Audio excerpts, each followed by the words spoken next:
What if I told you that the most terrifying thing about the universe is also the most comforting?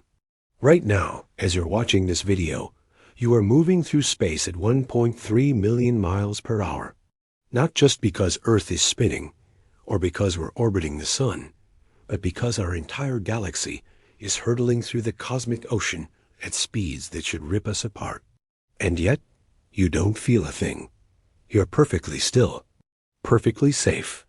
This is the first of many cosmic secrets that will fundamentally change how you fall asleep tonight. For centuries, humans have looked up at the night sky with fear. The vastness, the darkness, the unimaginable scales of time and space. But here's what scientists discovered that changes everything. The universe isn't trying to terrify you.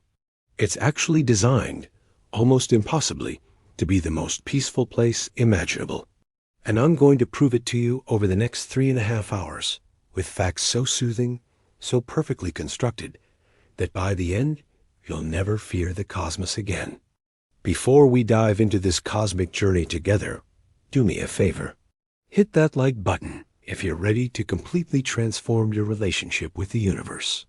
Subscribe and turn on notifications because we're going to explore mysteries that most people never get to experience. And drop a comment telling me what country you're watching from and what time it is where you are right now. I love seeing this global community come together to explore the cosmos. Let me start with something that will sound impossible. In 1964, two scientists named Arno Penzias and Robert Wilson were trying to eliminate a persistent hum from their radio telescope at Bell Labs in New Jersey. This annoying static wouldn't go away no matter what they did. They cleaned out pigeon droppings from the antenna. They recalibrated every instrument. But the hum remained, coming from every direction in the sky at every time of day.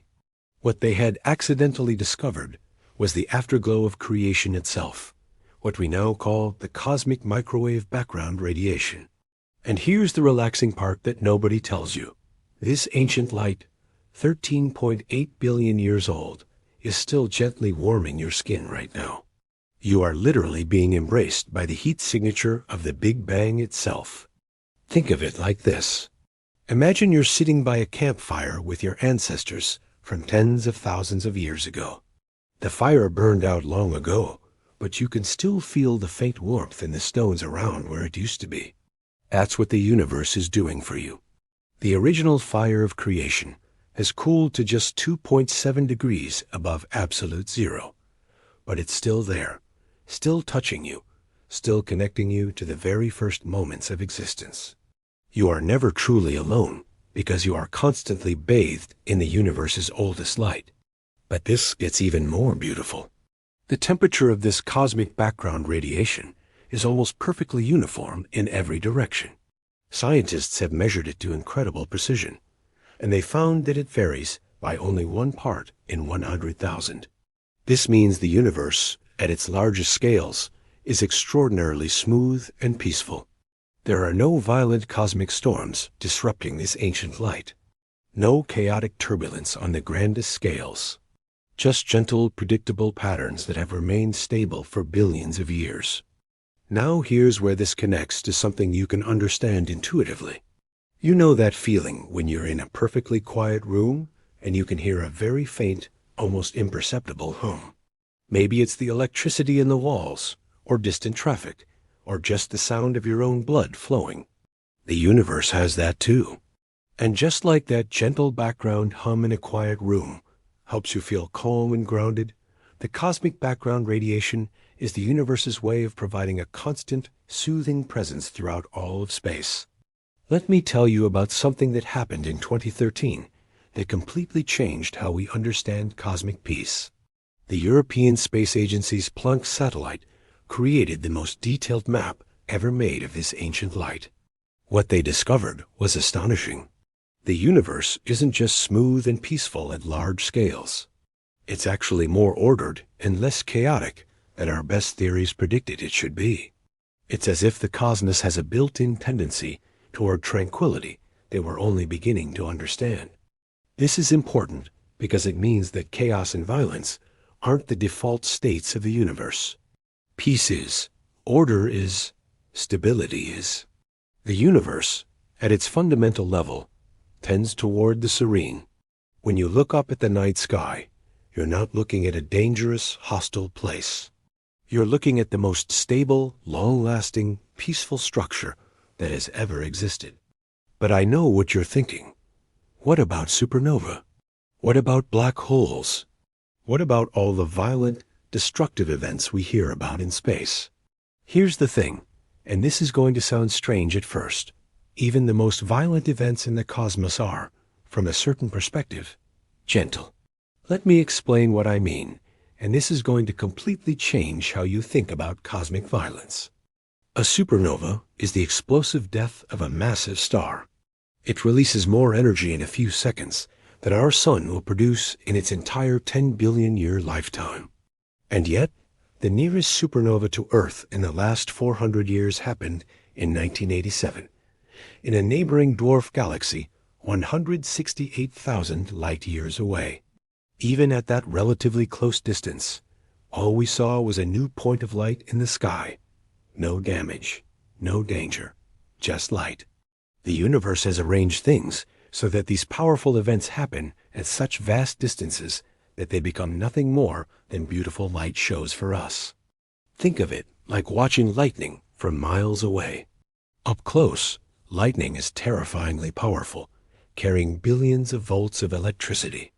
But from a distance, safely removed, it's one of the most mesmerizing natural phenomena you can witness. The universe provides that same safe distance for nearly every violent event in space. We get to witness the beauty without experiencing the danger. Here's something even more profound that was discovered by astronomer Carl Sagan and his colleagues. Every atom in your body, except for hydrogen, was created in the core of a star or in a supernova explosion. The calcium in your bones, the iron in your blood, the oxygen you're breathing right now. All of it was forged in stellar furnaces billions of years ago and scattered across space in supernova explosions. This means that what seems like cosmic violence is actually cosmic creativity. Those explosions weren't destroying the universe. They were enriching it. They were creating the building blocks needed for planets, for oceans, for life, for you. You are not separate from these cosmic events. You are their direct descendant. Every breath you take is recycled stardust. Every thought in your brain is the universe thinking about itself. And here's the relaxing truth. If the universe went to all that trouble to create you, assembling your atoms over billions of years through countless stellar generations, then perhaps you're exactly where you're supposed to be. Perhaps the universe has been preparing for your existence since the very beginning. Now let me introduce you to a concept that's going to seem impossible at first, but once you understand it, it becomes incredibly comforting. It's called cosmic time dilation, and it was first described mathematically by Albert Einstein in 1905. Here's what it means in practical terms. Time doesn't flow at the same rate everywhere in the universe.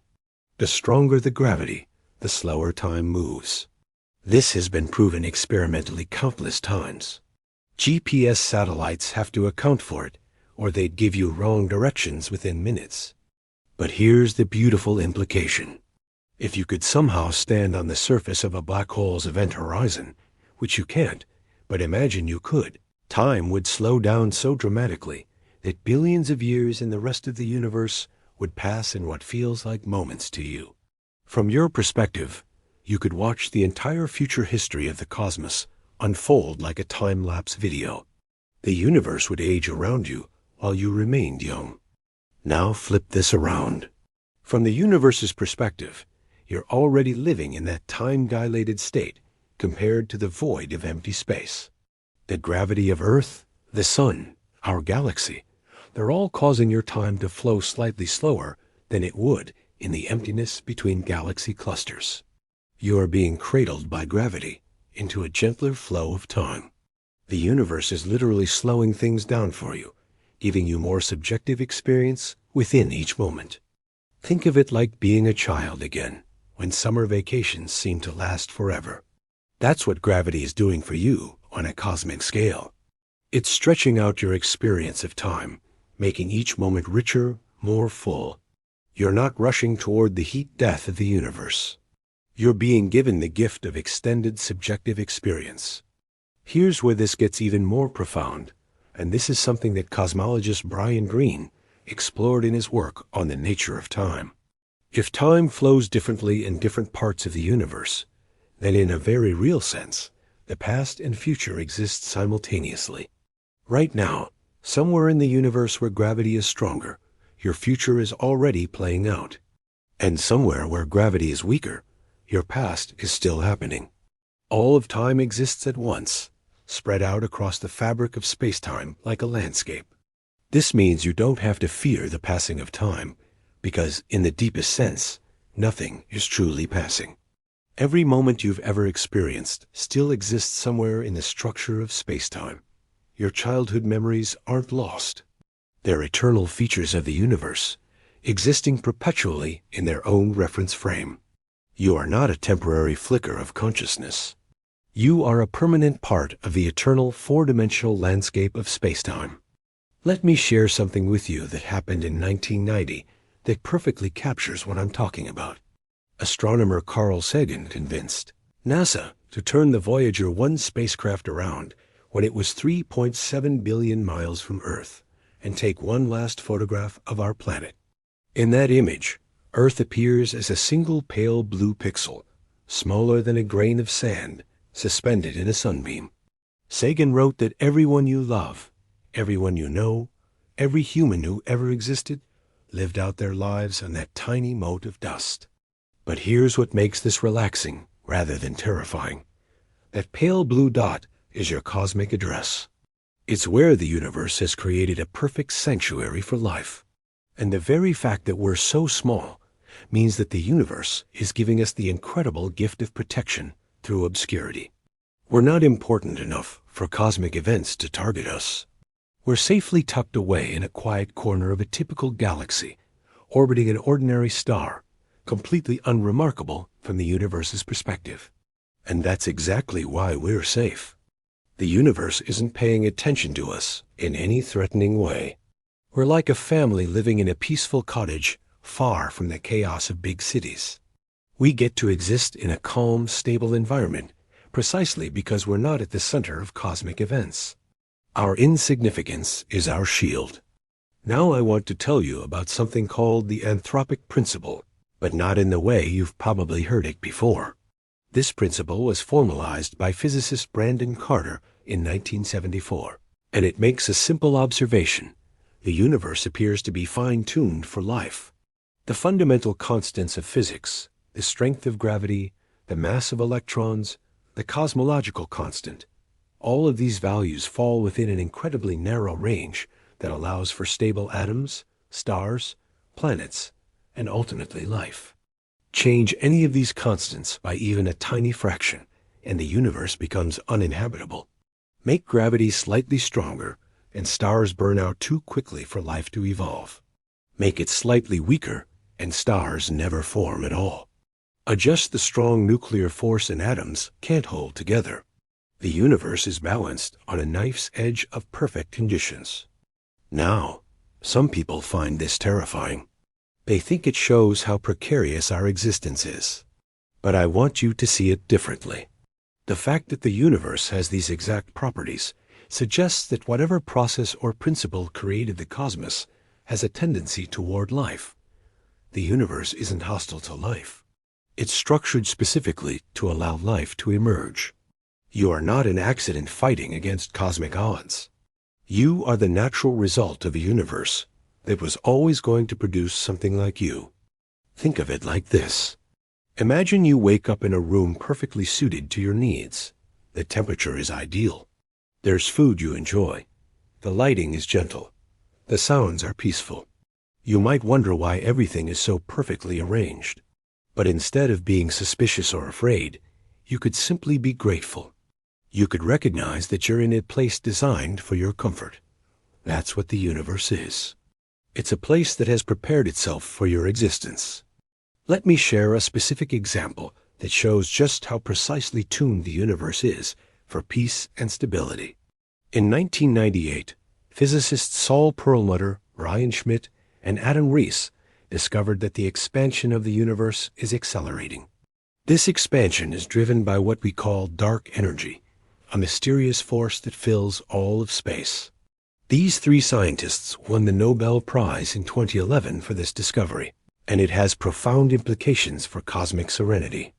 Here's why this is comforting. The accelerating expansion means that the universe is being gently stretched apart at exactly the right rate. Not so fast that galaxies tear apart, but fast enough that the universe won't collapse back on itself in a big crunch. The universe has found a middle path, a perfect balance between expansion and contraction. It's coasting toward a long, slow, peaceful future rather than a violent end. But here's what will really blow your mind. The amount of dark energy in the universe is incredibly small. It's measured at about 68% of the total energy content of the cosmos, but its actual density is only about 6 hydrogen atoms per cubic meter. That's extraordinarily sparse. And yet, this tiny amount of energy is enough to ensure the long-term stability and peace of the entire universe. The universe doesn't need overwhelming force to maintain its tranquility. Just the gentlest, most subtle touch. Just a whisper of dark energy spread across all of space. This shows you something profound about how the cosmos operates. It's not through violence or chaos, but through gentle, persistent influences that guide everything toward harmony. Now let me tell you about the cosmic horizon, and this is going to sound strange at first, but it becomes deeply comforting when you understand it fully. Because the universe is expanding, and because light travels at a finite speed, there is a limit to what we can see. The observable universe has a radius of about 46 billion light years. Beyond that, light hasn't had time to reach us yet. There's more universe out there, potentially infinitely more, but we can't see it. Some people find this limiting, but I want you to see it as the universe giving you a boundary, a safe space. You're not responsible for the entire infinite cosmos. You only need to be concerned with your cosmic neighborhood, your local patch of space-time. The universe has naturally created a horizon for you, a fence beyond which you don't need to look. It's like being given a beautiful garden to tend, while knowing there are other gardens beyond the hills. But they're not your responsibility. You can focus on what's near, what's knowable, what's within your reach. And here's something even more beautiful. That cosmic horizon is constantly expanding. As time goes on, light from more distant regions reaches us, and our observable universe grows. You are constantly being given more to explore, more to understand, but at a gentle, manageable pace. The universe reveals itself slowly, never overwhelming you with too much at once. This brings me to something crucial about the nature of cosmic darkness. Most of space is empty. Between the stars, between the galaxies, there's vast stretches of nothing. And this darkness scares people. But let me tell you why the darkness is actually the most relaxing feature of the universe. And this comes from an understanding of what astronomer Wilhelm Olbers discovered in 1823. Olbers asked a simple question. If the universe is infinite and filled with stars, why is the night sky dark? Shouldn't every direction we look eventually hit a star, making the night sky as bright as the surface of the sun? This is called Olbers' paradox. The answer tells us something profound. The universe is either not infinite, or it hasn't existed forever, or it's expanding, or all of the above. The darkness of night is proof that the universe has limits, boundaries, structure. And this darkness is a gift. It means that the universe is not overwhelming you with constant stimulation. It's giving you space to breathe, to rest, to exist, without being bombarded by infinite light and energy. The darkness is the universe's way of providing you with peace and quiet on a cosmic scale. Think of it like silence in music. The rests, the pauses, they're just as important as the notes. Without silence, music becomes noise. The universe understands this. It provides vast stretches of peaceful darkness between the bright points of stars. This isn't emptiness. This is intentional space for contemplation and rest. Let me tell you about something called cosmic recycling that's going to change how you think about death and endings. Astronomer Jocelyn Bell Burnell discovered pulsars in 1967, rapidly spinning neutron stars that emit beams of radiation like cosmic lighthouses.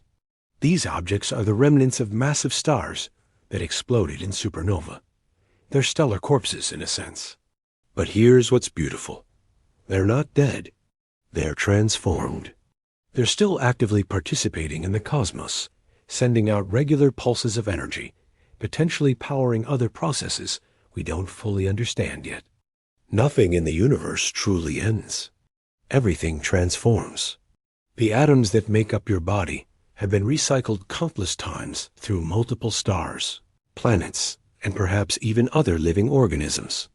You are made of recycled cosmic material, and when you eventually return those atoms to the universe, they'll be recycled again. You're not temporary. You're eternal, just in ever-changing forms. This is what physicist Richard Feynman meant when he said that atoms are immortal. The fundamental particles that compose you cannot be destroyed. They can only change their arrangement, their relationships, their patterns. You are a temporary pattern in an eternal dance of matter and energy. And when that pattern dissolves, the dancers don't disappear. They just form new patterns, new dances, new expressions of the universe's creativity. Here's something that's going to sound impossible, but it's absolutely true, and it comes from quantum mechanics. At the smallest scales, particles don't have definite positions until you measure them. An electron doesn't exist at a specific location. It exists as a cloud of probability spread out over space. It's simultaneously everywhere it could possibly be until something interacts with it and forces it to choose a specific location. This was discovered through experiments in the early 20th century by physicists like Niels Bohr, Werner Heisenberg, and Erwin Schrödinger. And here's why this is deeply relaxing. It means that reality at its most fundamental level is soft, fuzzy, and gentle. There are no hard edges to the universe. Everything is probability and potential until the last possible moment. Think of it like walking through morning fog. You can't see hard boundaries. Everything blends softly into everything else. The universe at the quantum level is like that.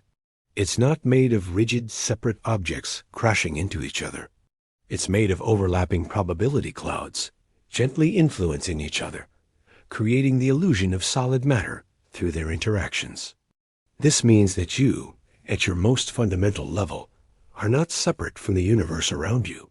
Your quantum probability cloud extends outward, overlapping with everything nearby.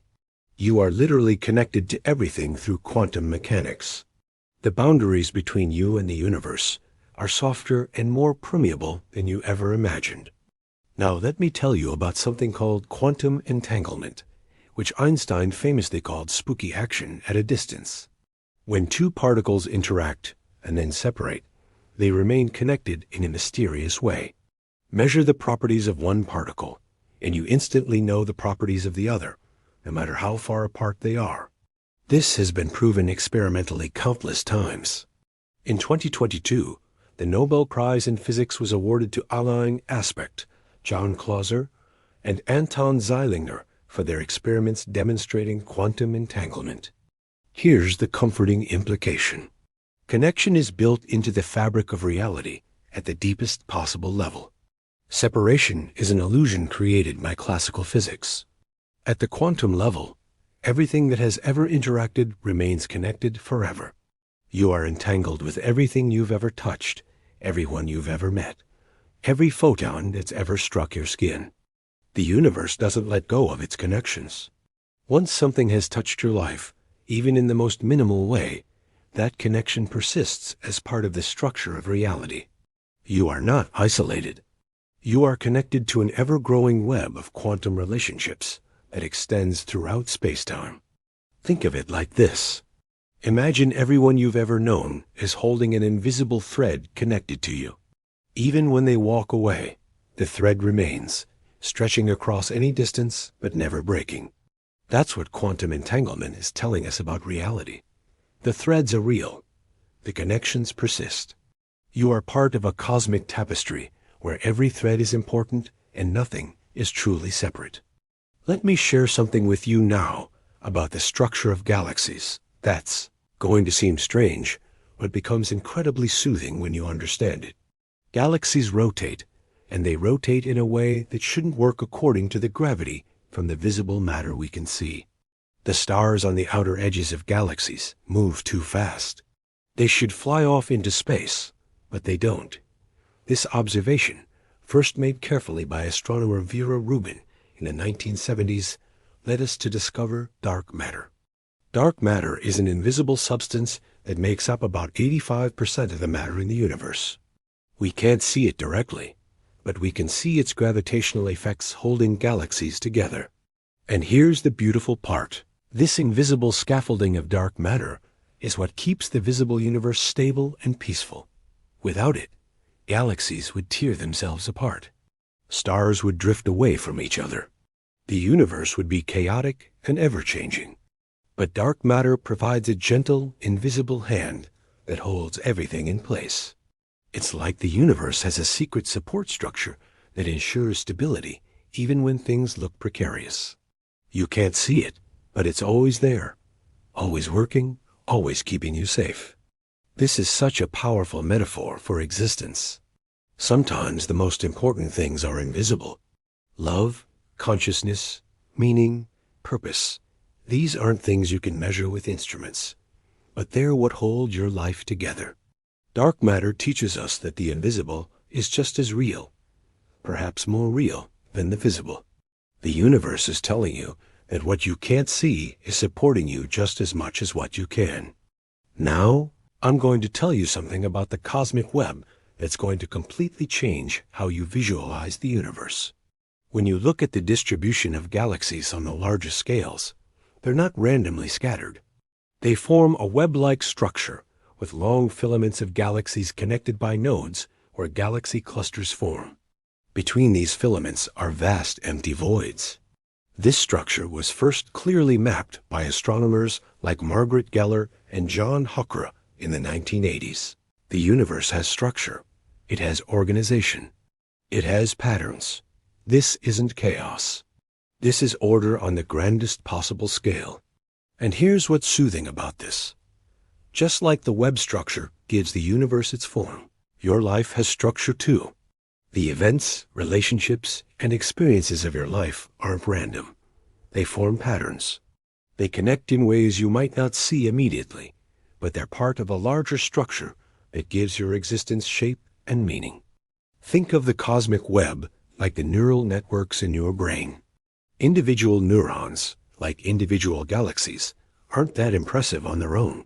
But connect them into a network, and suddenly you have consciousness, thought, creativity. The universe might be doing the same thing at a cosmic scale. The web of galaxies might be the universe's way of thinking, processing, experiencing itself. And you're part of that process. You're a node in the cosmic web of consciousness. Your thoughts and experiences are the universe experiencing itself through you. You're not separate from the cosmos looking in. You're the cosmos looking at itself from within. Here's something about stellar evolution that's going to sound sad at first, but becomes beautiful when you understand it fully. Stars have lifetimes. Our sun has been burning for about 4.6 billion years, and it has about 5 billion years left before it exhausts its hydrogen fuel.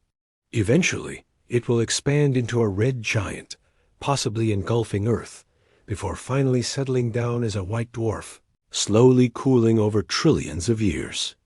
This sounds like it should be terrifying. Our sun will die. But here's the thing.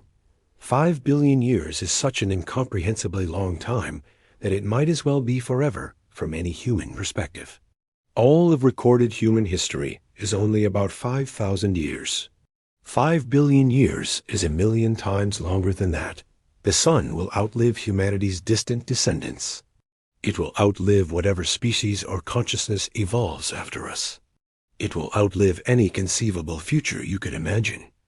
The universe operates on timescales so vast that all your worries, all your concerns, All your deadlines and urgencies are just fleeting moments in cosmic time. This isn't meant to make you feel insignificant. It's meant to give you permission to relax. Whatever you're stressed about right now, the universe has all the time in the world to work it out. There's no cosmic rush. The stars will keep burning long after today's problems have faded into the deep past. Let me tell you about something called stellar nucleosynthesis, which is the process by which stars create heavy elements. This process was first worked out by physicist Fred Hoyle and his colleagues in 1957. Inside stellar cores, hydrogen fuses into helium. Helium fuses into carbon and oxygen. Heavier elements are built up through successive fusion reactions. When massive stars explode, they scatter these elements into space, enriching the interstellar medium. But here's what's profound about this. Stars are creation engines. They're taking simple, basic hydrogen and transforming it into the rich diversity of the periodic table. They're adding complexity and possibility to the universe. They're preparing the raw materials needed for planets, oceans, life, consciousness. And they do this through a process that's fundamentally peaceful. Nuclear fusion doesn't happen through violence. It happens when particles get close enough, under high enough pressure and temperature, to gently merge with each other. It's an intimate process, a union of atomic nuclei that creates something new while releasing energy as a byproduct. Creation through connection. That's what powers the stars. You can think of this as a metaphor for all creative processes. When different elements of your life come together under the right conditions, they fuse into something new. Your experiences, your knowledge, your relationships, they're not separate things. They're elements waiting to combine into new insights, new abilities, new expressions of who you are.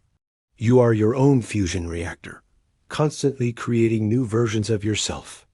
Now let me tell you about something called the Goldilocks zone, and not just for planets. You've probably heard that Earth is in the habitable zone around our sun, not too hot and not too cold, but just right for liquid water. But there's a Goldilocks principle operating at every level of the universe. And this was something that astronomer Donald Brownlee explored in his work on rare Earth hypothesis. Our galaxy is in the right place in its local cluster. Not too close to the chaotic galactic center where radiation would sterilize planets, and not too far out in the sparse regions where there wouldn't be enough heavy elements to build rocky worlds.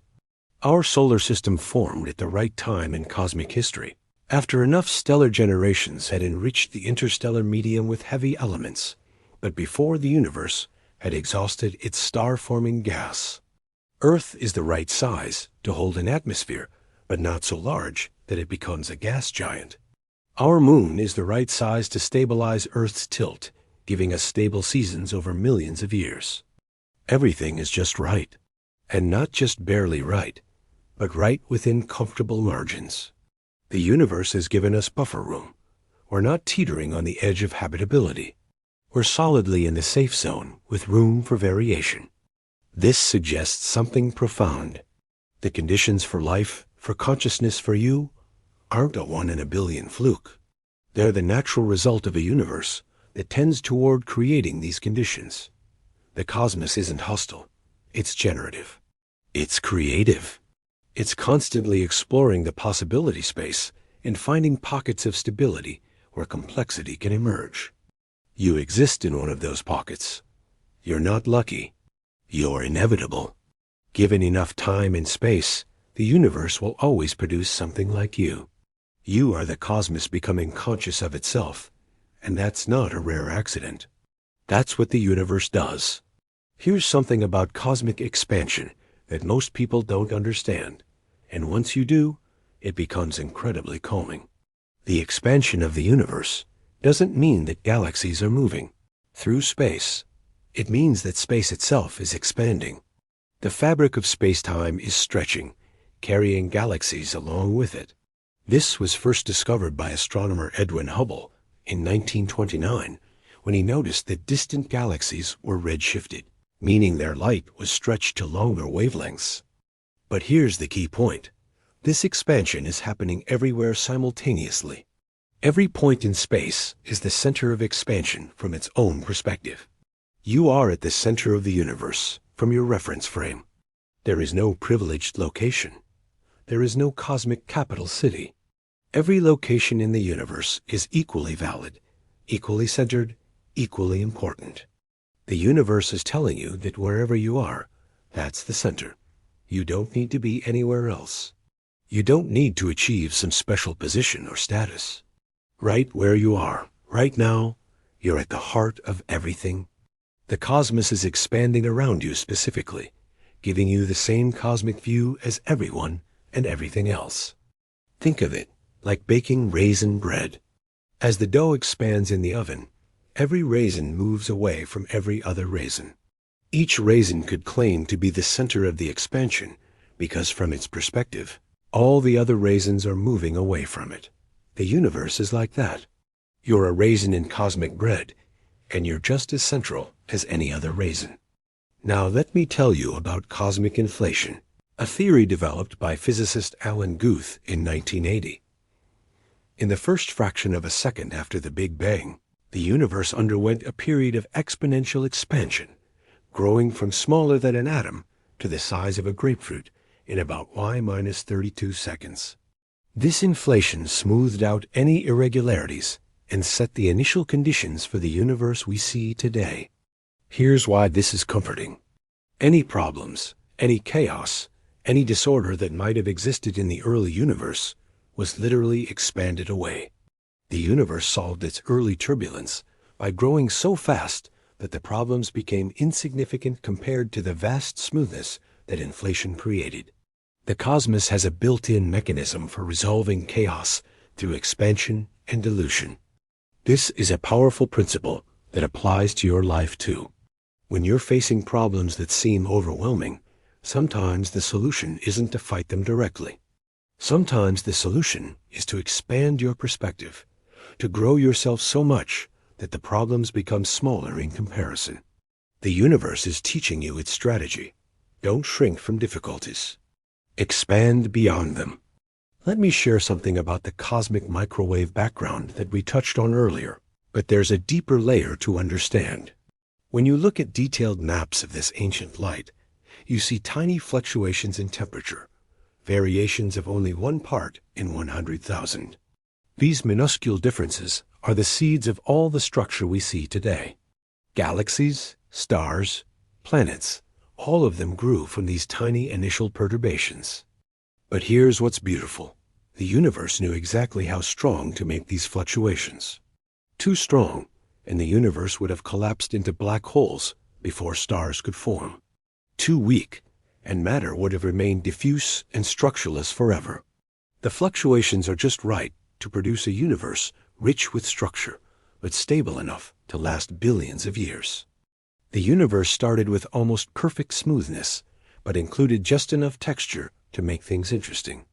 It's like the cosmos is teaching you about balance. Perfect uniformity is boring. Complete chaos is destructive. But the gentle variations in between, that's where beauty and complexity emerge. That's where life becomes possible. Your own life probably follows this pattern. If everything was perfectly smooth and predictable, you'd be bored. If everything was chaotic and turbulent, you'd be overwhelmed. But the actual texture of your life, with its gentle ups and downs, its variations around a stable baseline, that's what makes your existence rich and meaningful. Here's something about black holes that's going to completely change how you think about them. Black holes are not cosmic vacuum cleaners sucking everything into oblivion. They're objects with gravity, just like stars or planets. If the sun were suddenly replaced with a black hole of the same mass, Earth would continue orbiting exactly as before. We wouldn't be sucked in.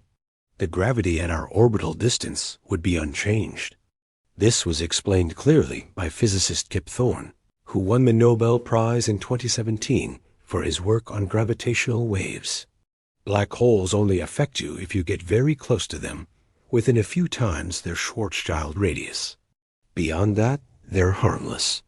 And here's the thing. Space is so vast that the chances of randomly encountering a black hole are essentially zero. The nearest known black hole is thousands of light years away, completely unable to affect us. The universe has tucked its most extreme objects safely away at great distances. You're protected not by shields or barriers, but by the sheer vastness of space. The cosmos uses distance as its safety mechanism.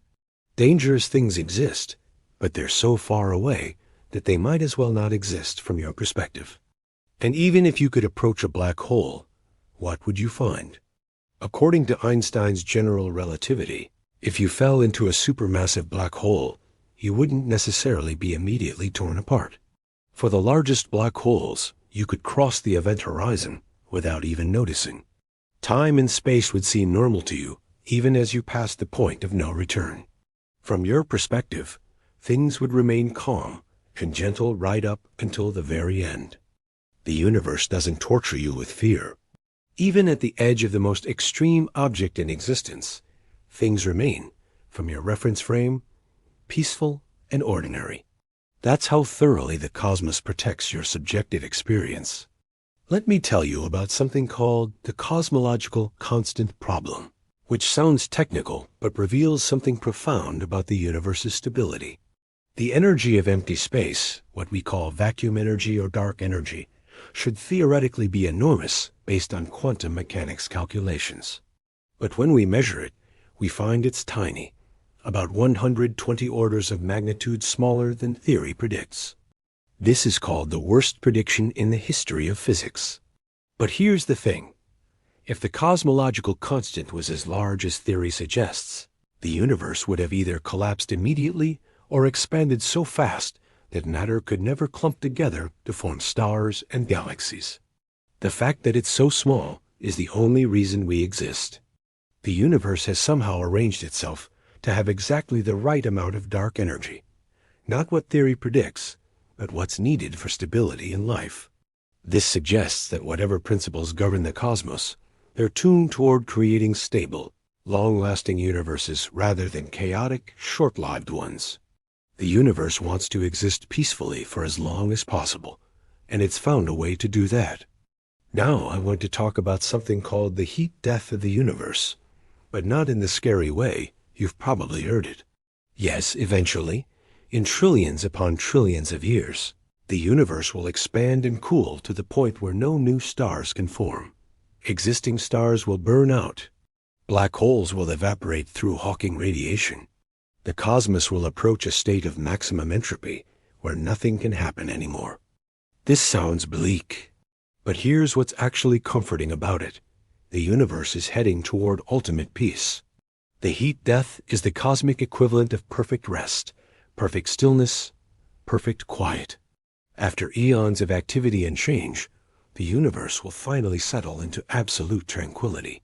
And this process will take so long that it's effectively infinite from any practical perspective.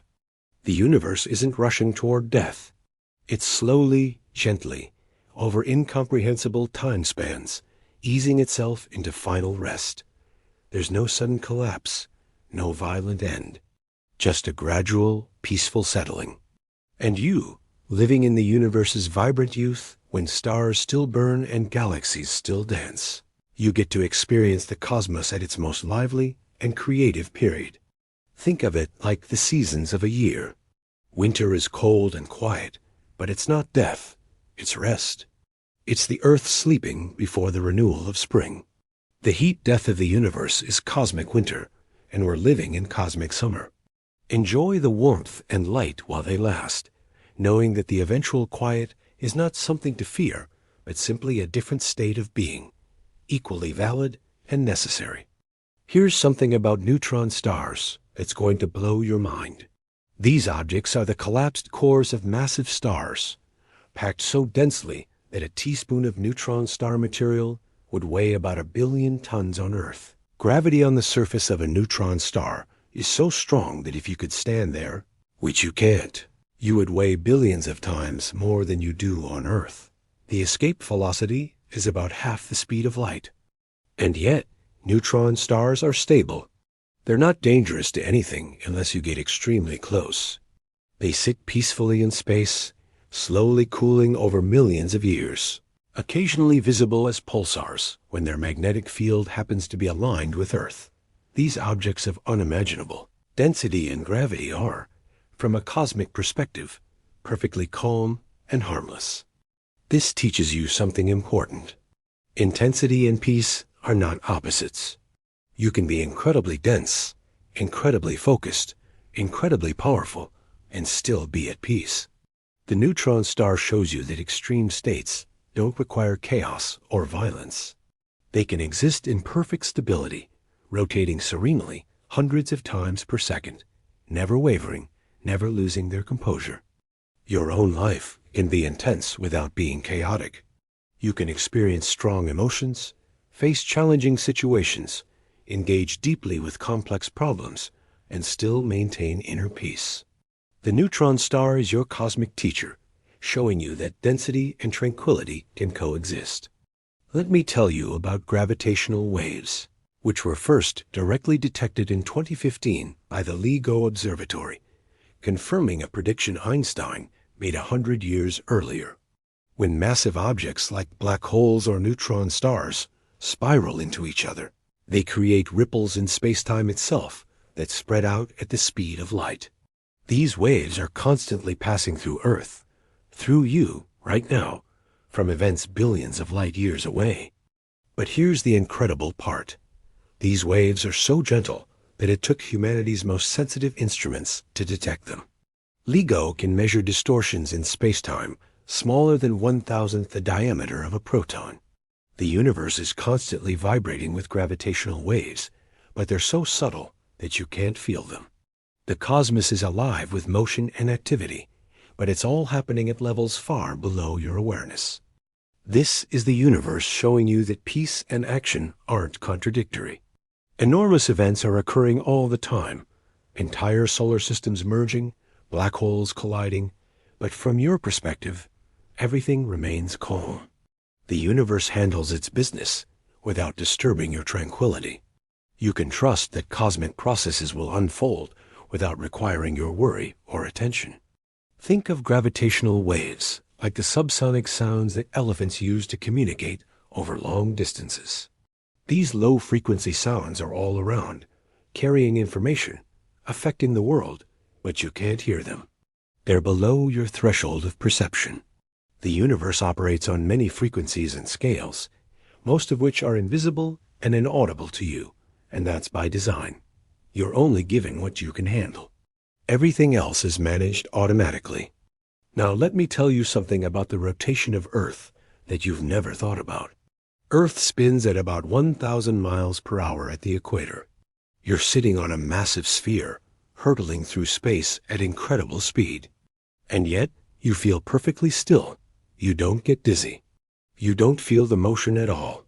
This is because everything around you, the air, the ground, the buildings, are all moving with you at the same speed. This is such a powerful metaphor. When everything in your environment is moving together in the same direction, it feels like stillness. When everyone around you shares your journey, your struggles, your direction, the motion becomes invisible. You're never truly still, but you can feel still when you're moving in harmony with your surroundings.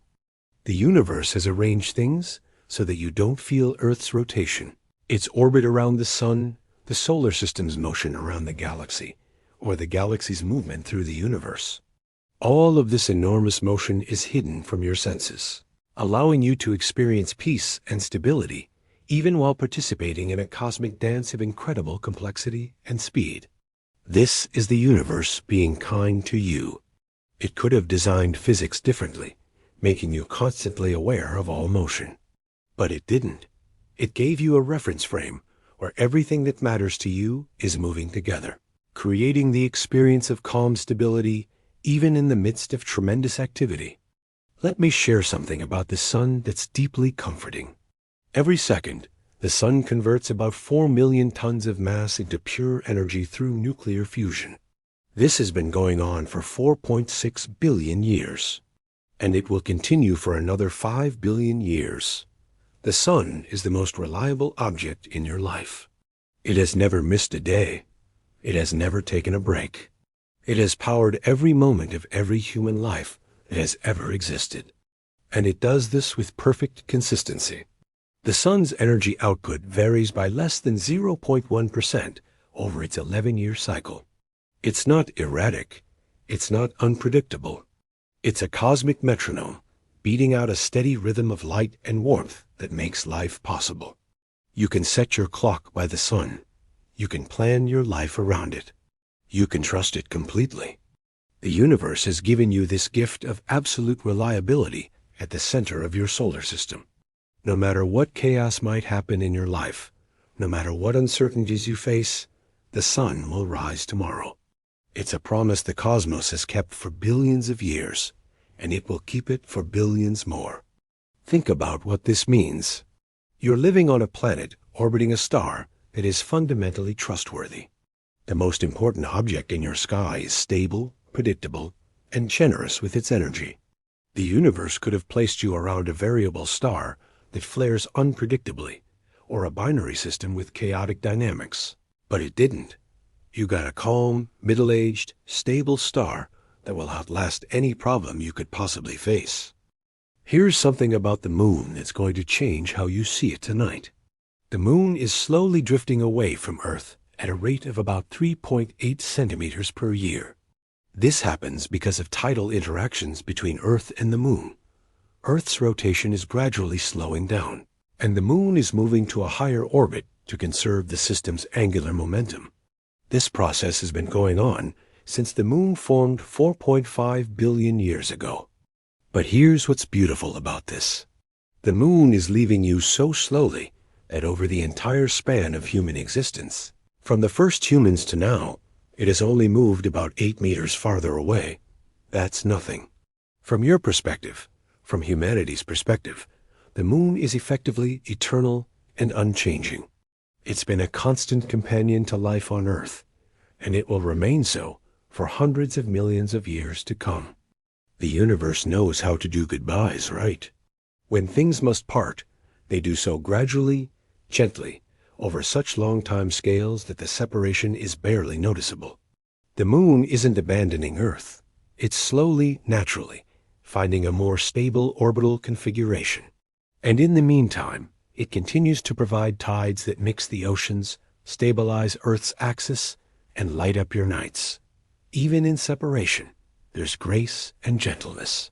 The cosmos doesn't tear things apart. It lets them drift naturally, respecting the pace of change that allows adaptation and continuity.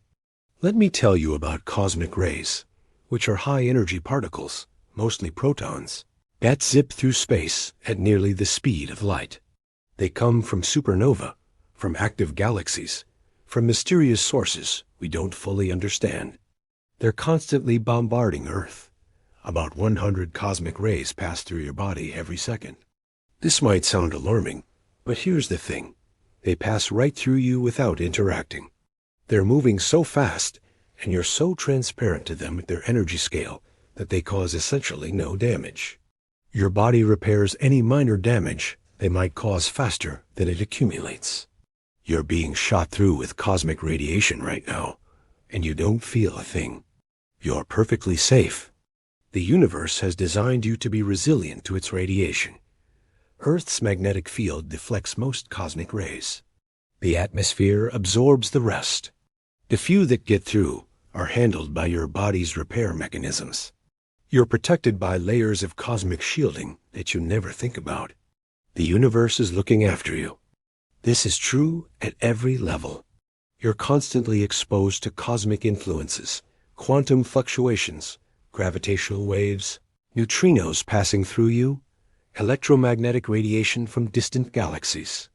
The universe is always touching you, interacting with you, passing through you, and you're designed to handle all of it effortlessly. You're tougher than you think because the cosmos built you to survive in itself. Now I want to talk about something called the Fermi paradox, but from a relaxing perspective.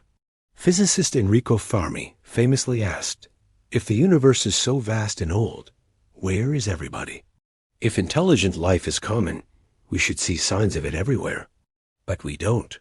The cosmos seems eerily quiet. There are many possible explanations, but here's one that's deeply comforting. Maybe intelligent civilizations are common, but they're all quiet. Maybe the universe is full of life that has learned the wisdom of silence, of non-interference, of letting each world develop in its own time. Maybe we're surrounded by civilizations that are choosing to leave us alone, to let us grow and discover and mature without interference.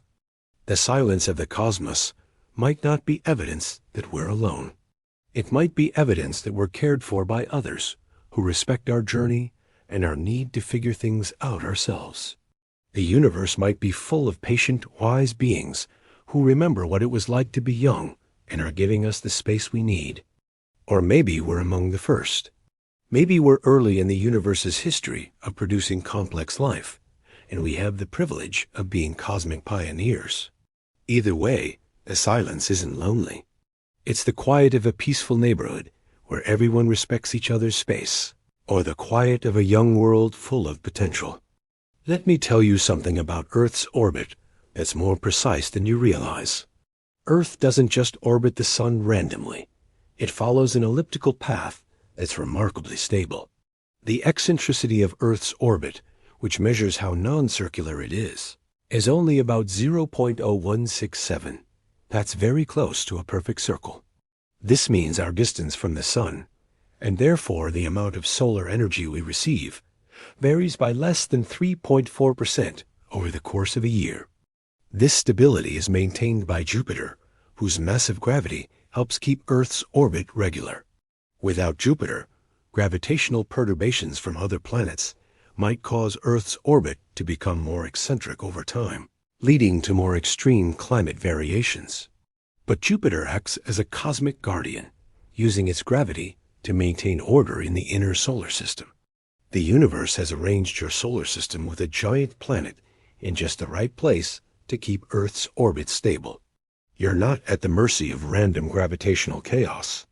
You're being watched over by Jupiter, the solar system's benevolent giant, ensuring that your orbit remains calm and predictable. Every aspect of your cosmic environment has been carefully balanced, not through conscious design necessarily, but through the natural selection of stable systems. Unstable solar systems don't last long enough to develop life. You exist in a stable system because unstable ones filtered themselves out long ago. You're living in a cosmic survivor, a system that has proven its resilience and durability over billions of years. Here's something about the speed of light that's going to seem strange, but becomes comforting when you think about it. Light travels at 299,792,458 meters per second in vacuum. This speed is absolute. Nothing can go faster. This seems like a limitation, but it's actually protection. The speed of light creates a buffer around you. Events happening far away can't affect you instantly. There's always a delay. If the sun exploded right now, you wouldn't know for 8 minutes, because that's how long it takes light to travel from the sun to Earth. This gives the universe time to adjust, time for information to propagate, time for systems to respond to changes. Nothing in the cosmos can surprise you faster than the speed of light allows. The universe has a built-in speed limit that ensures a certain amount of predictability and stability. Cause and effect are separated by distance and time in a way that prevents chaos from propagating instantaneously across space. Think of the speed of light as the universe's pacing mechanism. It ensures that change happens at a manageable rate. It gives you reaction time. It prevents the cosmos from being a place where everything happens all at once. Even information has to wait its turn, has to travel at a finite speed, has to respect the structure of spacetime. This is the universe teaching you patience. Even at cosmic scales, things take time. Light from the most distant galaxies has been traveling for billions of years to reach your eyes. The universe doesn't rush. It unfolds at the pace that spacetime allows, and that pace is perfect for creating a stable, comprehensible cosmos. Let me tell you about something called stellar aberration, which was first observed by astronomer James Bradley in 1727, because Earth is moving through space in its orbit around the sun. The apparent positions of stars shift slightly depending on the direction of Earth's motion. It's like how rain appears to come at you at an angle when you're driving, even though it's falling straight down. This tiny effect proves that Earth is moving, but here's what's beautiful about it. The effect is so small that it took humanity thousands of years of watching the stars to notice it. The universe could have made Earth's motion obvious and disorienting, but instead, it made the motion so smooth and the effects so subtle that you can watch the stars night after night, and they seem eternal and unchanging. The cosmos is generous with stability. It gives you the experience of permanence, even though everything is in motion. The stars seem fixed because your reference frame moves smoothly with Earth. This is the universe's gift to you, the feeling of constancy in the midst of change. Your life is like this too. You're changing every day. Your cells are replacing themselves. Your thoughts are evolving. Your relationships are deepening or transforming. But from your perspective, you feel like yourself. You have continuity. The changes are subtle enough that you maintain your sense of identity. The universe has designed change to happen gently enough that you can adapt without losing yourself. Now I want to tell you about something profound that happens with the orbits of the planets. They're not perfectly circular, and they don't all orbit in exactly the same plane. There are slight tilts and eccentricities. But these irregularities are stable. They're not growing over time. The solar system has settled into what mathematicians call a quasi-periodic state, where the orbits vary, but in predictable, bounded ways. This was proven by computational studies in the late 20th century, showing that despite the complex gravitational interactions between 8 planets, dozens of moons, and countless asteroids, the solar system is fundamentally stable over billions of years. The chaos is bounded. The variations are limited. The system knows how to maintain itself. Your solar system is like a well-choreographed dance. Every planet influences every other planet, but they've found a rhythm that works. They've settled into patterns that can last for the entire lifetime of the sun. You're living in a system that has solved the problem of long-term stability through natural dynamics. This is such a powerful lesson. Complex systems with many interacting parts don't need central control to be stable. They can self-organize. They can find equilibrium. The planets aren't following instructions. They're following the laws of physics, and those laws naturally lead to stable configurations given enough time. Your own life is like this. You have many different aspects to yourself, many different roles, relationships, interests, responsibilities. They all interact in complex ways. But you don't need to micromanage every interaction. Trust that the system will find its own balance. Trust that, like the solar system, your life has a natural tendency towards stable patterns that work. Let me share something about the temperature of space that's counterintuitive, but soothing once you understand it. Space itself doesn't have a temperature in the traditional sense, because there's so little matter out there to hold heat. But if you put a thermometer in deep space, away from stars and planets, it would eventually settle at about 2.7 Kelvin, just barely above absolute zero. That's the temperature of the cosmic microwave background radiation we talked about earlier. This means that space is cold, but it's not harsh. It's quiet. It's still. It's the cosmic equivalent of a cool, dark room where you can rest. And this cold isn't attacking you. It's just the natural baseline temperature of the universe. A gentle cold that everything in the cosmos experiences equally. When astronauts go into space, they don't freeze instantly, even though space is near absolute zero. Why? Because heat loss requires matter to conduct the heat away, and there's almost no matter in space. Heat can only escape through radiation, which is a slow process. Even in the cold of space, the universe is gentle with you. The cosmos could have been designed with a medium that rapidly conducts heat away, making space immediately lethal. But it's not. Space is mostly empty, and that emptiness protects you from rapid temperature changes. The universe uses emptiness as insulation. Here's something about planetary orbits that will change how you think about time. Because planets orbit at different speeds, they periodically align in various configurations. When Earth and Mars align on the same side of the Sun, we say Mars is in opposition, and it appears bright in our sky. This happens about every 26 months. These planetary cycles have been used by humans for thousands of years to mark time, to create calendars, to predict seasons. The sky is a clock, and it's been running perfectly for billions of years. You can trust it completely. The planets will continue their dance, creating their patterns, marking out time in cycles that you can observe and rely on. The universe has given you a cosmic clock that never needs winding. It's powered by gravity and angular momentum, forces that don't decay or diminish. The solar system will keep accurate time for billions of years to come. You have a sense of time because the cosmos provides regular, repeating patterns. Day and night, lunar cycles, seasons, planetary oppositions, all of these are gifts of regularity in an otherwise vast and incomprehensible universe. Time isn't something imposed on you. It's something the cosmos creates through motion and cycles. And these cycles are peaceful. They're predictable. They're comforting. Tomorrow will come. The seasons will change. The planets will continue their orbits. You can count on it. Let me tell you about something called barycentric motion that most people never think about. The Sun doesn't sit perfectly still at the center of the solar system.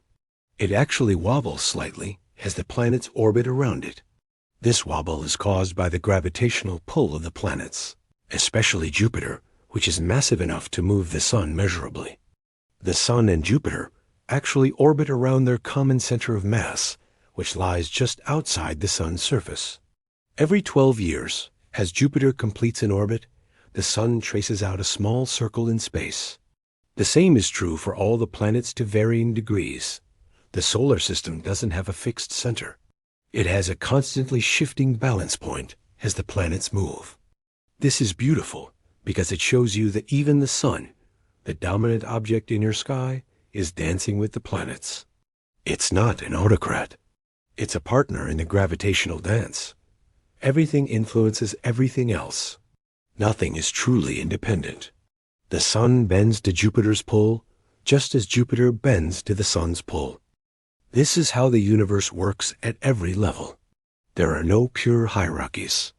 Everything is in relationship, influencing and being influenced. You're not at the bottom of some cosmic pyramid.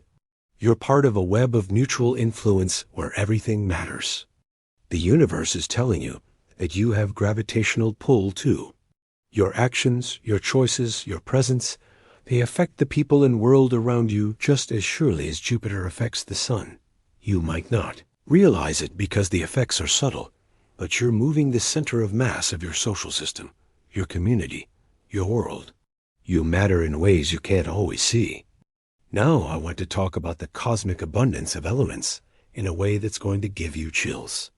When you look at the composition of the universe, about 74% is hydrogen, 24% is helium, and everything else. All the heavier elements make up only about 2%. Carbon, nitrogen, oxygen, iron, all the elements that make up your body. They're trace impurities in a universe dominated by the simplest atoms. And yet, that 2% is where all the complexity lives. That 2% is where chemistry happens, where molecules form, where life emerges. The universe is mostly simple, but it has carefully crafted a small fraction of complex elements that allow for infinite variety. You are made of the universe's rare treasures.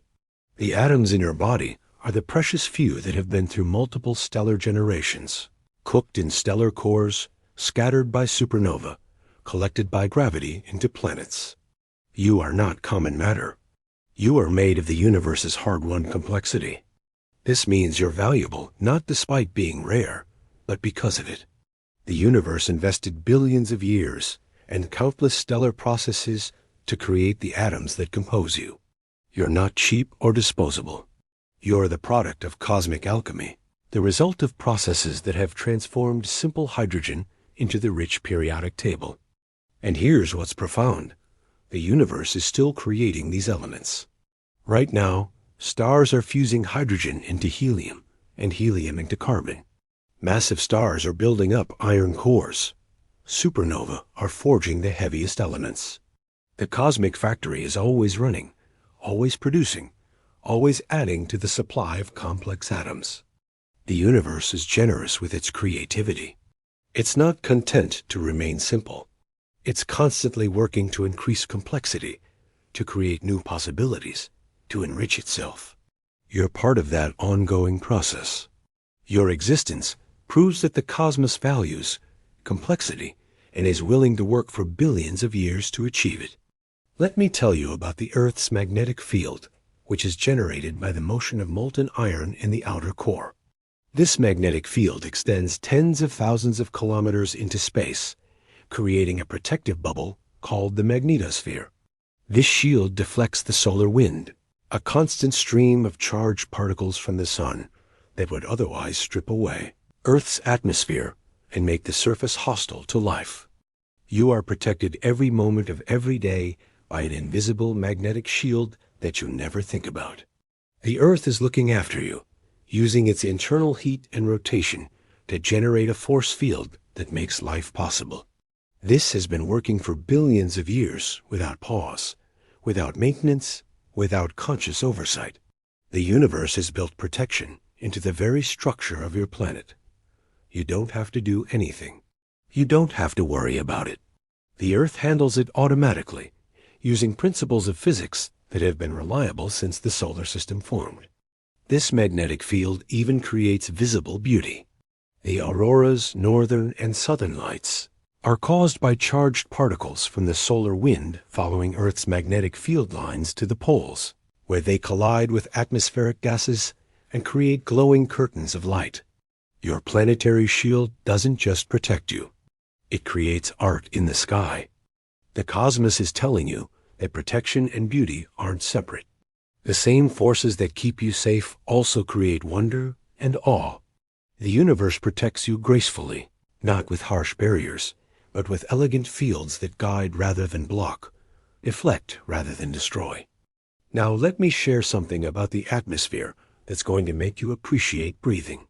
Earth's atmosphere is about 78% nitrogen and 21% oxygen, with trace amounts of other gases. This particular mixture is remarkable. The oxygen level is high enough to support complex life with efficient metabolism, but not so high that everything becomes a fire hazard. The nitrogen serves as a diluent, making combustion controllable rather than explosive. This atmospheric composition is maintained by life itself. Plants produce oxygen through photosynthesis. Animals consume it and produce carbon dioxide. Bacteria cycle nitrogen through various chemical forms. The atmosphere isn't a static thing. It's a dynamic equilibrium maintained by the collective respiration of all living things on Earth. You are breathing air that has been processed through countless organisms before you. Every breath you take includes oxygen molecules that were produced by plants, that were once part of carbon dioxide, breathed out by animals, that were once dissolved in the ocean, that were once part of rocks weathered by rain. Your breath connects you to the entire biosphere, to the geological processes of the planet, to billions of years of atmospheric evolution. When you breathe, you're participating in a global cycle that's been running continuously for hundreds of millions of years. You're not separate from this system. You're an integral part of it. Every exhalation feeds the plants. Every inhalation is fed by the plants. You're in constant exchange with the living world. The universe has created a planet where breathing is effortless. You don't have to think about it. Your body knows how to do it automatically. And the atmosphere is always there, always ready, always providing exactly what you need. This is the generosity of the cosmos on display, creating systems that support you without requiring your attention or effort. Let me tell you something about water that's going to blow your mind. Water is a weird molecule. It shouldn't be liquid at Earth's surface temperature. Based on its molecular weight and structure, water should be a gas like hydrogen sulfide or ammonia. But water has this unusual property where it forms hydrogen bonds between molecules, making it stick together more strongly than expected. This anomalous behavior of water is why life is possible. Liquid water is a universal solvent. It allows chemistry to happen. It transports nutrients. It moderates temperature. It makes up the majority of your body. And it exists in liquid form on Earth's surface because of a quirk of quantum mechanics that makes hydrogen bonding possible. The universe has given you a molecule that defies expectations, that behaves in just the right way to enable life. Water is abundant in the cosmos, but liquid water at stable temperatures is rare. And you're living on a world covered in it, floating in it, made mostly of it. Water teaches you that sometimes the most important things are the things that don't follow the normal rules. The exceptions, the anomalies, the quirks, these are what make complexity possible. The universe isn't rigidly bound by simple laws. It has room for special cases, for molecules that behave differently, for phenomena that surprise you. And water has another gift. It has a high specific heat capacity, meaning it takes a lot of energy to change its temperature. This makes Earth's climate stable. The oceans absorb heat without warming too quickly and release heat without cooling too quickly. Water is a thermal buffer, smoothing out temperature extremes, creating a moderate climate where life can thrive. You live on a water world, and that water is constantly regulating your environment, keeping things stable and comfortable. The ocean is Earth's thermostat, and it's been maintaining steady temperatures for hundreds of millions of years. You can trust the ocean to do this job. It's been reliable for longer than life has existed on land. Here's something about the carbon cycle that's going to change how you think about rocks. Carbon, the element that forms the backbone of all organic molecules, cycles through the Earth system over millions of years. Carbon dioxide in the atmosphere gets absorbed by rain, which becomes slightly acidic. This acidic rain weathers rocks, releasing calcium ions. These ions flow to the ocean, where marine organisms use them to build calcium carbonate shells. When these organisms die, their shells sink to the seafloor, forming limestone. Eventually, this limestone gets subducted into the mantle, melts, and the carbon is released back to the atmosphere through volcanic eruptions. This process takes millions of years, but it's been regulating Earth's carbon dioxide levels, and therefore temperature for billions of years. When there's too much CO2 and the planet gets warm, weathering speeds up, removing more CO2. When there's too little and the planet gets cold, weathering slows down, allowing volcanic CO2 to accumulate. The Earth has a thermostat built out of rocks and rain and living things and volcanoes. It's a planetary scale feedback system that maintains habitability over geological time. You're living on a self-regulating world that knows how to maintain its own climate without conscious thought. This is the ultimate example of emergent stability. No one is managing the carbon cycle. It manages itself through the interactions of physical, chemical, and biological processes. The Earth is teaching you that complex systems can be self-stabilizing. That order can emerge from the interactions of many simple components following natural laws.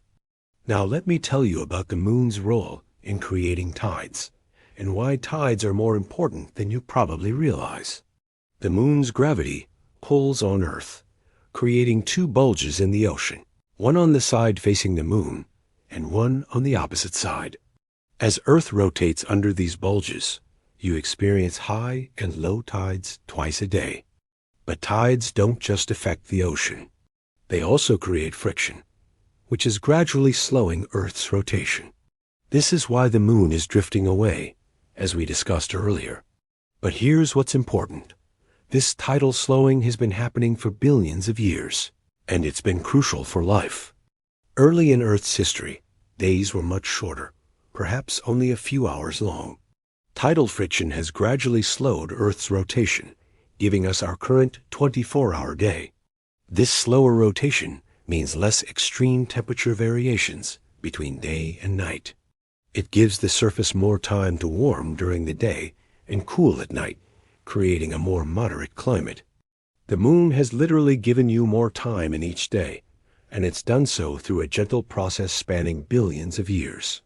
The tides are the mechanism of this gift, constantly working, constantly transferring energy from Earth's rotation to the moon's orbit, constantly optimizing the system for habitability.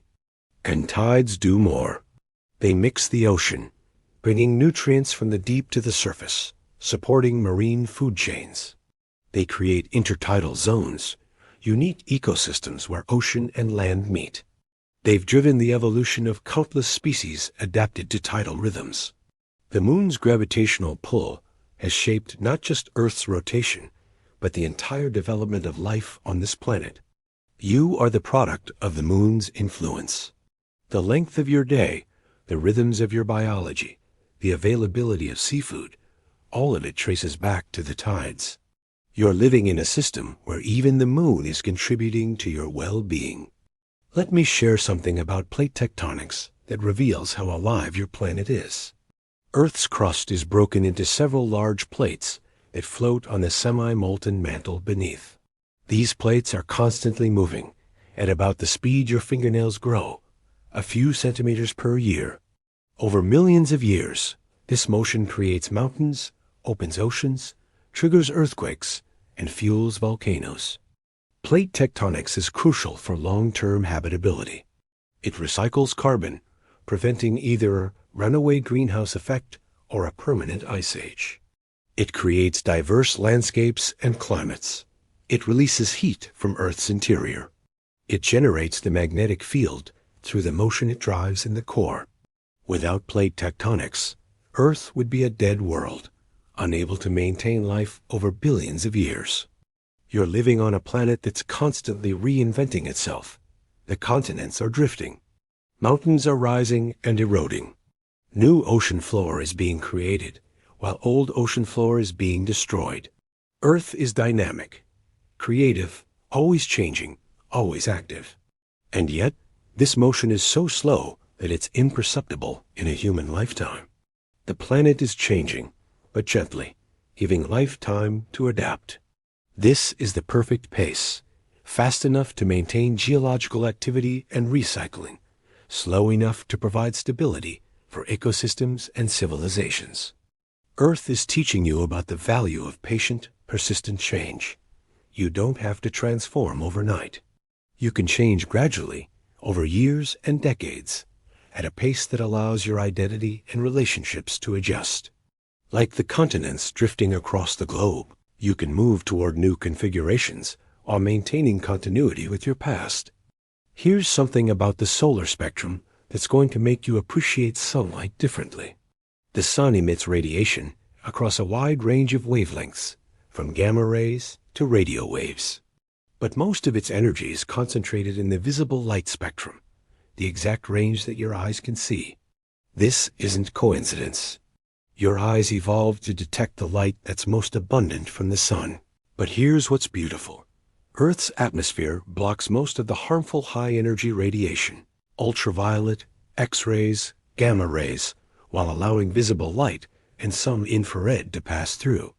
You're protected from the dangerous radiation while receiving the beneficial light and heat. The atmosphere acts as a filter, customized for your needs. And the visible light that does reach you is perfect for photosynthesis. Plants use this energy to build organic molecules, which form the base of the food chain that sustains you. The sun's spectrum, Earth's atmospheric filtering, plant biochemistry, and your visual system are all perfectly matched to each other. This coordination across multiple systems suggests that the universe has a tendency toward creating compatible components. Things fit together. They work in harmony. The cosmos isn't a random collection of incompatible parts. It's an integrated whole where everything has its place and purpose. You exist at the confluence of multiple perfectly matched systems. The light from the sun is right for your eyes. The energy from the sun is right for plants. The filtering by the atmosphere is right for your protection. Everything lines up in a way that seems almost miraculous, but is actually the natural result of a universe that tends toward workable solutions. Let me tell you about something called the principle of mediocrity, which sounds depressing, but is actually comforting. This principle, often invoked in cosmology, suggests that there's nothing special about Earth's location in the universe, nothing special about our galaxy, nothing special about our time in cosmic history. We're ordinary, typical, mediocre in the cosmic sense. This means that the conditions we enjoy here, stable star, rocky planet in the habitable zone, large moon for stability, protective gas giant, these conditions are probably common throughout the universe. We're not a unique miracle. We're an example of what happens naturally when you have billions of galaxies with hundreds of billions of stars each. If we're typical, then the universe is full of places like Earth. The cosmos is abundant with habitable worlds. You're not alone on a fragile oasis in a hostile universe. You're part of a universe that routinely produces safe, stable, life-friendly environments. The principle of mediocrity is telling you that you don't have to be special to be valuable. Ordinary is wonderful. Typical is beautiful. You don't need to be unique to matter. The universe creates billions of stars and planets, and possibly living worlds, and each one is worthy of existence just by being. You are a typical example of what the universe does. And what the universe does is create stable, long-lasting, complex systems that support the emergence of consciousness. If you're mediocre in that sense, then mediocrity is magnificent. Now I want to talk about the far future of the cosmos in a way that's soothing rather than scary. Trillions of years from now, long after our sun has died, the universe will still exist. The largest stars will have burned out. New star formation will slow and eventually stop as the universe runs out of gas. But the smallest stars, the red dwarfs, will continue burning for tens of trillions of years. This means the universe has a long, long twilight ahead of it. The cosmos won't end suddenly. It will gradually, peacefully, gently wind down over timescales that are incomprehensibly vast. Any consciousness that exists in that far future will have ample time to prepare, to adapt, to find meaning in a cooling, darkening universe. And even after the last star dies, the universe will persist. Black holes will slowly evaporate through Hawking radiation over googolls of years. The expansion of space will continue. The cosmos will become increasingly cold and dark, but it will remain, existing in a state of maximum entropy, perfect equilibrium, ultimate peace. The final state of the universe is not death, but rest. It's the cosmic equivalent of falling asleep after a long, full life. And that sleep will last forever, which is its own form of eternity. This far future teaches you not to fear endings. Everything has its time. The universe will have its time of activity and its time of rest, just like you have your waking hours and your sleeping hours. Neither state is better or worse. They're both necessary. They're both valid. They're both parts of the natural cycle. Here's something about the nature of complexity that's going to change your perspective. The universe started in a state of maximum simplicity, just hot, dense energy. Over time, it has become more complex. First atoms formed, then molecules, then dust, then stars and planets, then chemistry, then life, then consciousness. Each step builds on the previous ones, adding layers of complexity. This trend toward increasing complexity is not guaranteed by the laws of physics. Entropy, the tendency toward disorder, says that things should become more random over time. And yet locally, the universe creates pockets of extreme order and complexity. You are one of those pockets. The universe is showing you that even though the overall trend is toward equilibrium, there's room for islands of organization, for oases of complexity. You don't have to fight the entire cosmos. You just have to maintain your local order, your personal complexity, and the universe will support you in that. Complexity arises naturally when energy flows through a system. The sun provides energy to Earth. Earth radiates that energy back to space. In between, the energy drives all the processes that make life possible. You are a structure that exists in the flow of energy from hot to cold, from sun to space. As long as that flow continues, you can maintain your complexity. You are not fighting entropy. You are riding it. You are using the flow of energy that entropy demands to create and maintain your own order.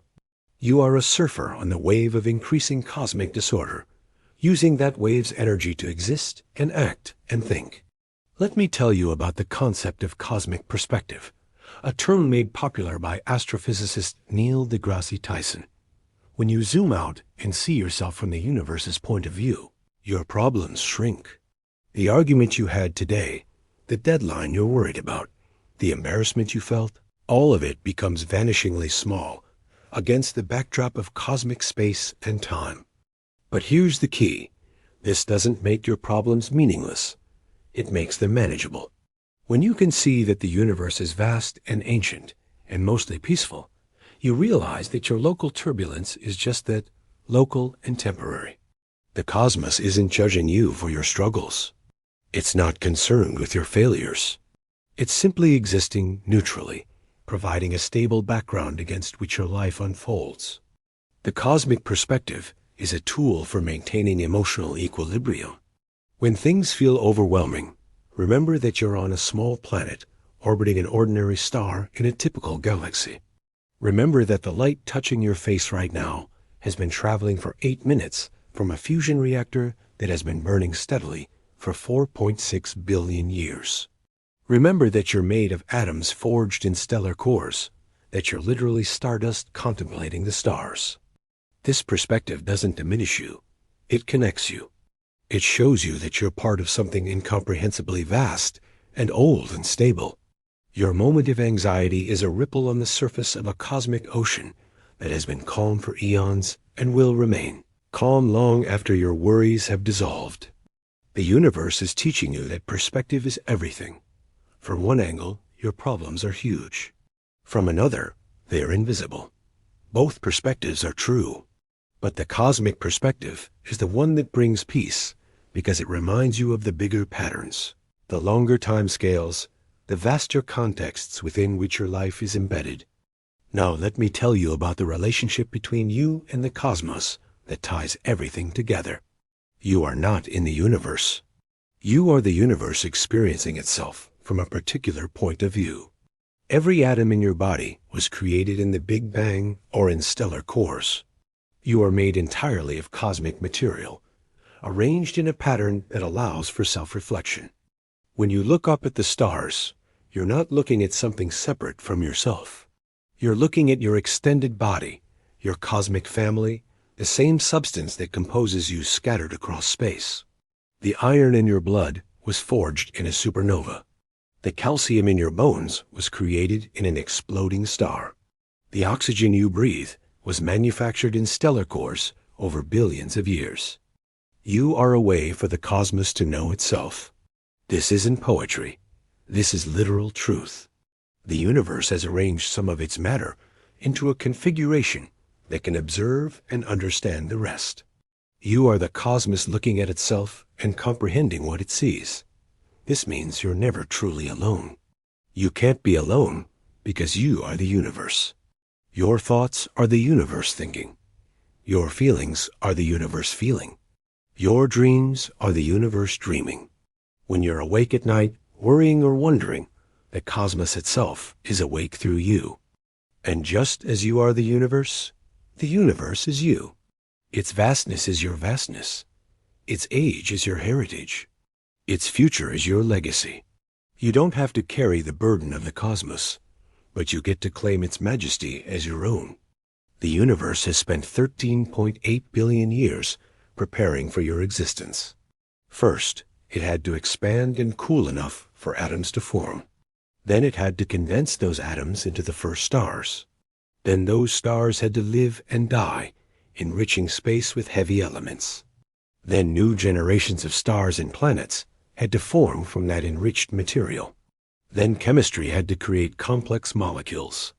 Then those molecules had to organize into self-replicating systems. Then billions of years of evolution had to refine those systems into conscious beings. All of that happened so you could exist. You are the universe's investment. You are what it was working toward. Not you specifically, but consciousness, awareness, the ability to know and appreciate and understand. The cosmos wanted to experience itself, and you are how it's doing that. This gives your life cosmic significance. When you learn something new, the universe is learning through you. When you create something beautiful, the universe is creating through you. When you show kindness, the universe is expressing its nature through you. You are not a powerless speck in an indifferent cosmos. You are the cutting edge of cosmic evolution, the point at which matter has become complex enough to be aware of itself. Every moment of your consciousness is precious because it's the universe's moment of self-awareness. When you close your eyes and fall asleep, you're giving the cosmos permission to rest for a while. When you wake up, you're allowing the universe to continue its exploration of itself. So tonight, when you lie down to sleep, remember this. You are cradled by a planet that was formed for you, lit by a star that burns for you, protected by a magnetic field that shields you, warmed by the afterglow of creation itself. You are the universe in human form, experiencing existence from the inside.